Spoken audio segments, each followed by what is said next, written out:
Assalamualaikum warahmatullahi wabarakatuh. Selamat pagi teman-teman Cak Nur semuanya dimanapun berada. Kembali ketemu dengan Cak Nur di channel YouTube ini ya. Pokoknya channel ini isinya macam-macam. Terkadang berisi tentang pembelajaran, karena Cak Nur kebetulan seorang guru ya. Dan juga kadang berisi berisi pengajian ya, kajian ilmu tentang Islam, karena kebetulan Cak Nur juga sedikit mengetahui tentang itu, hanya berkeinginan untuk berbagi itu aja ya. Dan juga kadang berisi berisi traveling ya, ketika Cak Nur tuling kemana-mana ya dengan teman-teman ya. Kemudian juga saya posting di channel ini, wis macam-macam pokoknya. Terkadang juga berisi tentang pendapat dari seorang Cak Nur sendiri sebagai seorang guru ya, orang awam, rakyat biasa yang nggak ngerti tentang perpolitikan di negara kita. Lah, tergugah hati pagi ini kok kepingin sekali gitu ya. Cak Nur ini ngomong tentang politik ya, perpolitikan di negara kita pasca pemilu yang sudah kita laksanakan tanggal 14 kemarin. Hiruk pikuk ramai sekali di media massa ya, terkait dengan apa yang terjadi setelah pemilu ini. Karena itu sebuah pendapat orang awam seperti Cak Nur ini menganalisa dan membuat sebuah kesimpulan. Sepertinya pemilu ataupun perpolitikan di negara kita, penerapan demokrasi itu berbeda dengan negara-negara lain ya, punya ciri khusus. Yang ciri ini mungkin bagus tapi juga mungkin jelek. Ini sekali lagi pengamatan dari orang awam seperti Cak Nur ini ya, yang nggak terlalu paham tentang perpolitikan di negara kita ya.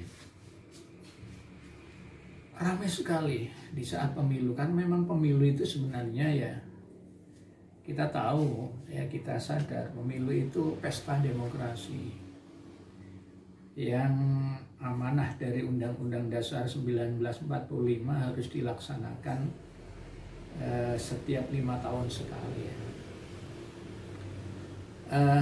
Tapi ramainya perpolitikan di negara kita menjelang, saat maupun setelah pemilu ini perlu kita amati, perlu kita kita pikirkan bareng-bareng ya. Kok sampai terjadi semacam ini di negara kita itu ya?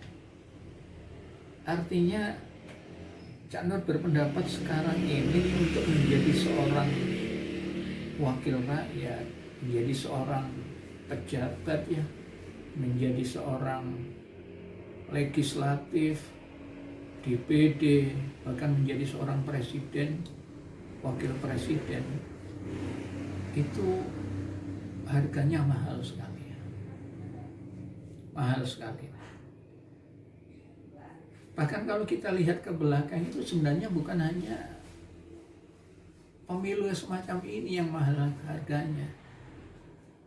Pemilihan kepala daerah, baik itu yang di gubernur, pemilihan kepala daerah di tingkat kabupaten kota, ataupun di tingkat yang paling bawah, pemilihan kepala desa itu ramai sekali di negara kita itu. Dan membutuhkan biaya yang tidak sedikit. Dalam beberapa kesempatan ya, pernah Cak Nur itu sempat ngomong ya, tanya kepada salah seorang salah seorang calon legislatif di tingkat kabupaten aja ya. Kebetulan Cak Nur kenal, saya tidak perlu menyebut nama itu ya. Beliau menyampaikan bahwa mahal untuk menjadi seorang anggota dewan aja di tingkat kabupaten itu mahal sekali. Bahkan dia bercerita itu habisnya mungkin hampir 2M. Nggak tahu dibuat apa saja ya. Tapi kan kita tahu ya sebenarnya memang mahal untuk menjadi seorang pejabat di negara kita ini. Ya mungkin sudah salah sejak awal ya. Nah ini kan tidak perlu ditutupi ya, untuk mencalonkan diri sebagai seorang calon legislatif atau DPR aja itu kan harus ada kendaraannya. Harus ada kendaraannya, dan kendaraan itu tidak gratis. Tergantung dari kendaraan yang kita tumpangi, yang kita pakai itu jenis apa. Misalnya kalau kita naik bis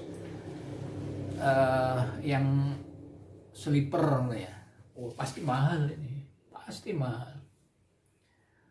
Atau di bawahnya kita naik bis yang apa ya, eksekutif ya, eksekutif itu harganya tentu di bawah itu. Kalau kita naik yang kelas ekonomi tentu ya lebih murah. Kalau kita naik yang ya sekedar kendaraan itu ya yang murah. Bahkan mungkin ada yang kalau kita nggak naik itu gandol gitu ya. Mahal. Kendaraan yang dipakai untuk mencalonkan diri itu mahal. Kalau sudah mendapatkan kendaraan banyak nanti dah kita udah tahu banyak apa biaya-biaya yang harus dikeluarkan.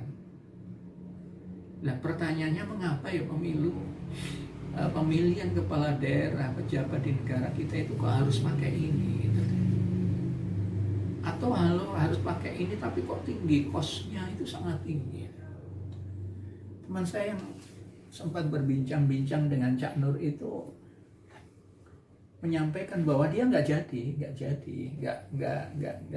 dapat suara yang banyak karena kalah dengan calon yang lain yang mungkin fulusnya lebih besar, lebih banyak yang dia keluarkan. Katanya ada temannya yang jadi tuh rupanya sudah dipastikan jadi, walaupun ini kan belum tanggal 20 Maret sebagai hari terakhir pengumuman secara nasional dari KPU. Tentu kita masih menunggu, tapi dari perolehan suara itu sepertinya sudah jadi. Dan informasi dari teman saya tadi itu yang jadi itu tidak kurang ya, habisnya itu sekitar 5M. Fantastik sekali ini. Kalau hanya untuk menjadi seorang dewan di tingkat kabupaten kota aja harus harus menyiapkan uang sekitar 5M.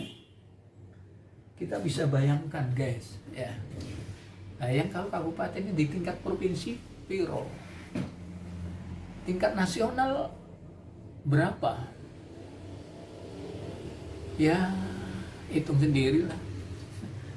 Kalau Cak Nur nggak kepingin nyalon dan memang tidak ada potongan jadi seorang dewan, hanya ngamati melihat dan berpendapat.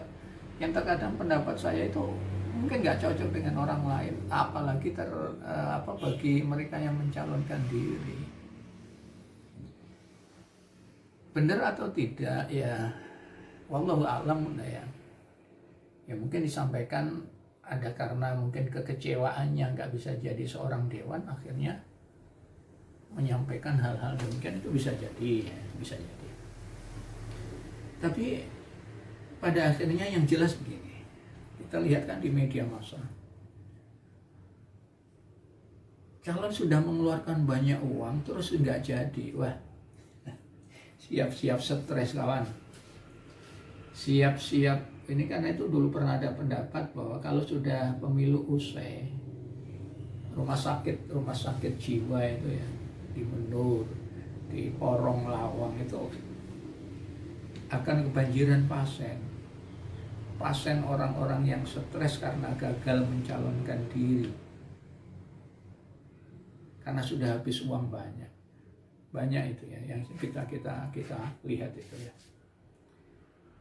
Nah, permasalahannya adalah sampai begini ya demokrasi di negara kita, nggak bisakah kos itu bisa terkurangi, diminimalisir? Tidak terlalu banyak dibutuhkan itu lah ya. Sehingga kalau hanya sebatas karena kos yang harus dia siapkan banyak, tidak didasarkan pada kompetensi yang dimiliki mungkin dari tingkat pendidikan yang pernah dilaluinya ataupun dari pengalaman. Kalau hanya sekedar masalah fulus, masalah uang, bisa jadi orang yang tidak berpengalaman, orang yang tidak berpendidikan cukup itulah ya, karena punya uang yang banyak, sementara masyarakat kita itu hanya sekedar ini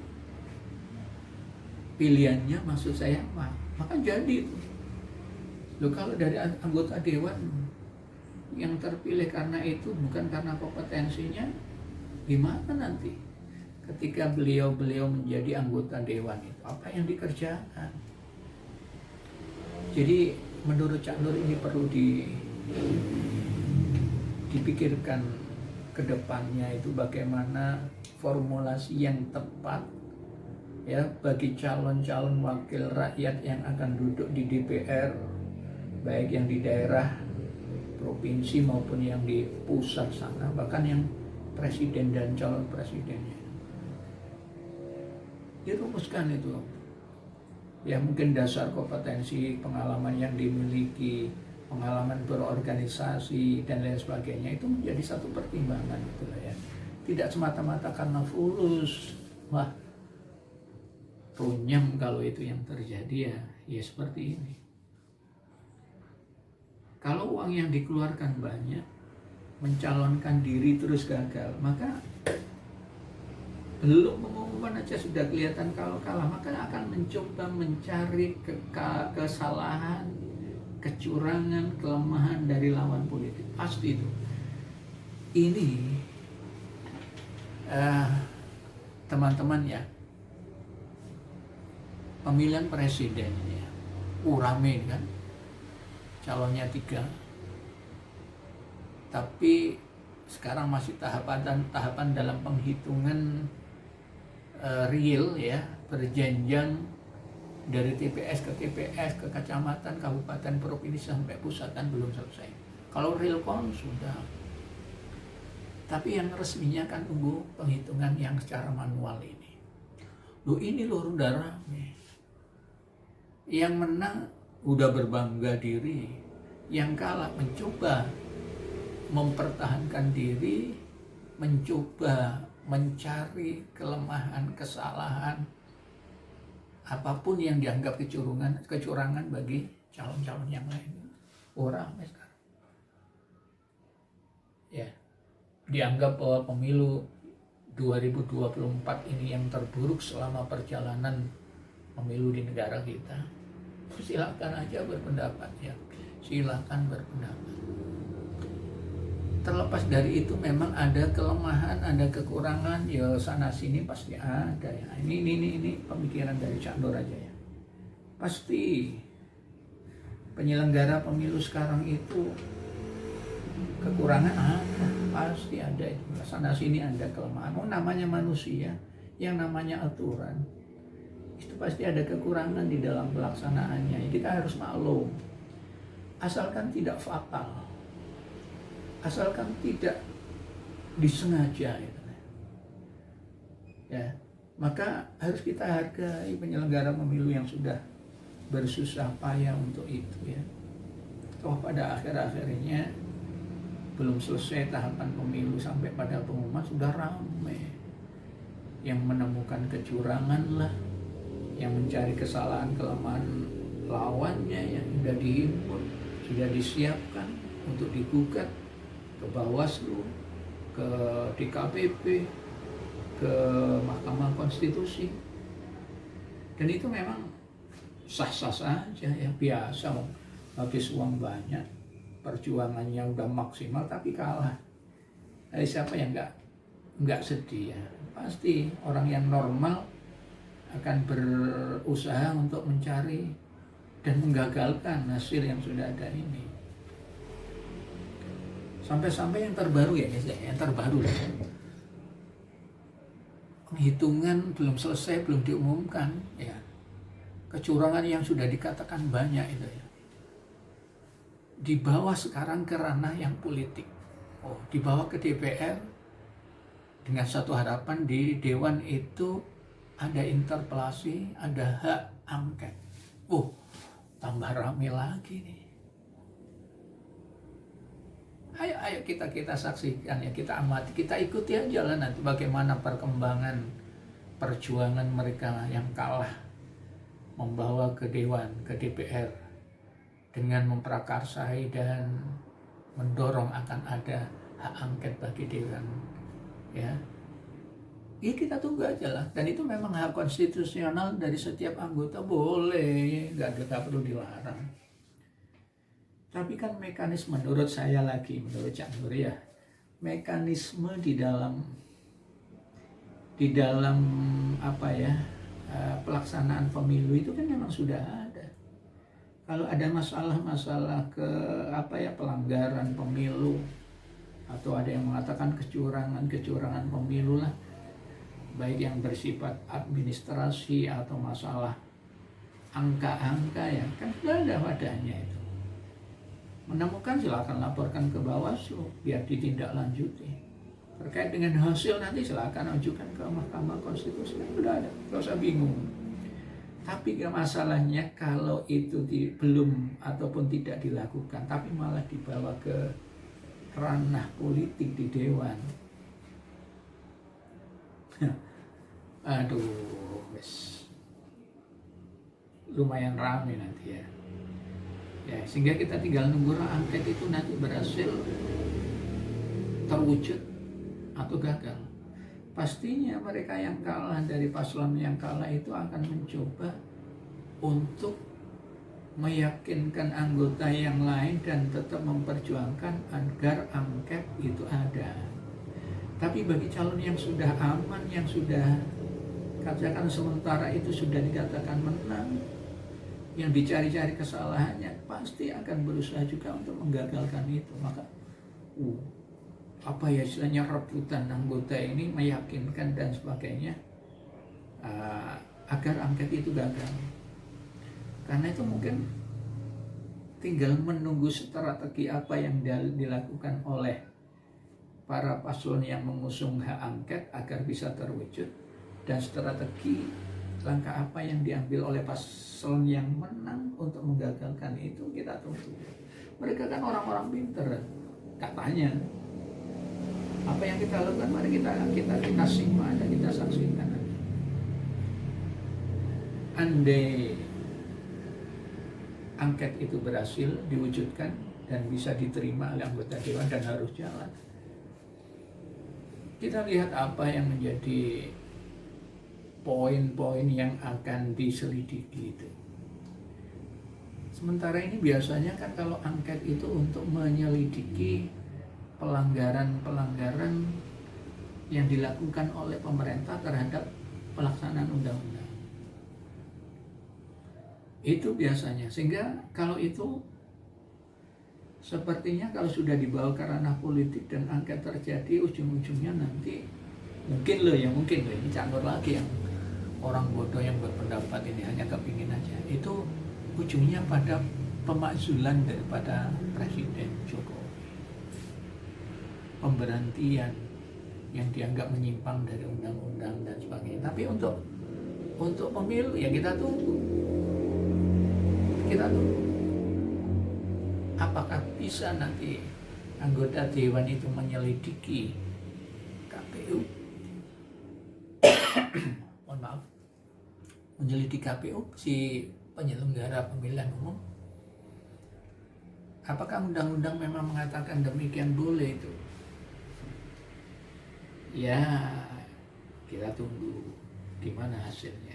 Tapi yang jelas ramenya dua kubu yang berseberangan. Waduh, kita ya kan demo di mana-mana ya guys ya. Rakyat suruh turun ke jalan, ibu-ibu, emak-emak, adik-adik, anak-anak pelajar, anak-anak kecil itu suruh berangkat semua. Ya, demo untuk menggagalkan hasil pemilu, demo untuk tidak percaya pada KPU, demo untuk mendorong adanya hak angket di Dewan. Oh, banyak. Tapi di sisi yang lain kan juga ada demo tandingan. Ibu-ibu, mahasiswa terbelah, masyarakat kecil terbelah. Sudah terbelah, pasti ada dua kubu. Yang satu ingin mendukung yang kalah, satu sisi mendukung yang menang. Sudah biasa. Loh, yang ironinya itu ya. Ada kan wawancara di sebuah media massa itu, yang demo-demo itu ya, yang demo-demo itu ternyata nggak ngerti apa-apa itu. Dia itu dibayar oleh orang yang punya uang untuk turun ke jalan ikut rame-rame berdemo gitu aja. Katanya ada yang dibayar 8 berapa itu, 75 atau 85 atau 50 atau 100, nggak tahu guys, macam-macam itu ya. Bahkan belum dibayar disuruh demo dulu lah.